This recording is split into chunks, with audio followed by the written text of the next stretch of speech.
വൈദ്യുതി നിയന്ത്രണത്തിൽ തീരുമാനമെന്ന് കെ.എസ്.ഇ.ബി. സർക്കാരിന് ഉടൻ നിർദ്ദേശങ്ങൾ സമർപ്പിക്കും. നിർദ്ദേശങ്ങൾ മുഖ്യമന്ത്രിയുമായി ചർച്ച ചെയ്ത് തീരുമാനമെടുക്കും. ഷീജ ചേരുകയാണ്. ഷീജ, ഇത്തരത്തിൽ ലോഡ് ഷെഡിംഗ് വേണ്ട എന്നൊരു തീരുമാനത്തിലേക്ക് കാര്യങ്ങൾ നീങ്ങിയിരുന്നു. അതിനു പകരം മറ്റെന്തൊക്കെ ബദൽ മാർഗങ്ങൾ സ്വീകരിക്കാമെന്നൊരു കാര്യം തന്നെയാകില്ലേ പ്രധാനമായും കെ.എസ്.ഇ.ബി. ഇന്ന് അറിയിക്കുക? തീർച്ചയായും ആതിര, കഴിഞ്ഞ ദിവസമായിരുന്നു ഇതിന്റെ ആദ്യഘട്ട ചർച്ച നടന്നിട്ടുണ്ടായിരുന്നത്. വൈദ്യുത മന്ത്രി കെ കൃഷ്ണൻകുട്ടി വിളിച്ച ഉന്നതതല യോഗത്തിലാണ് അദ്ദേഹം ഏതായാലും സംസ്ഥാനത്തെ ലോഡ് ഷെഡിംഗ് വേണ്ട എന്നുള്ളൊരു തീരുമാനം പ്രഖ്യാപിച്ചത്. തുടർന്ന് കെ.എസ്.ഇ.ബിയോട് മറ്റ് മാർഗങ്ങൾ, അതായത് വൈദ്യുതി നിയന്ത്രണത്തിന് ഇതിന് ബദൽ മാർഗങ്ങൾ നൽകുവാൻ വേണ്ടി നിർദ്ദേശിക്കുകയായിരുന്നു. അതിന്റെ അടിസ്ഥാനത്തിൽ കെ.എസ്.ഇ.ബി.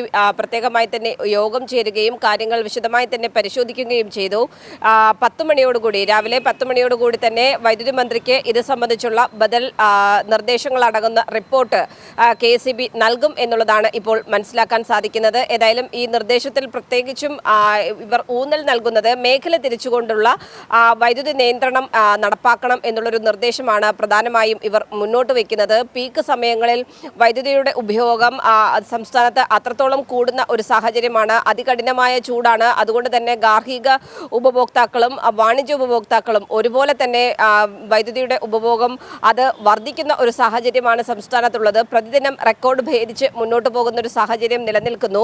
ഈ ഒരു പശ്ചാത്തലത്തിലാണ് വൈദ്യുതി നിയന്ത്രണം സംസ്ഥാനത്ത് അടിയന്തരമായി ഏർപ്പെടുത്തേണ്ടതുണ്ട് എന്നൊരു തീരുമാനത്തിലേക്ക് എത്തിയത്.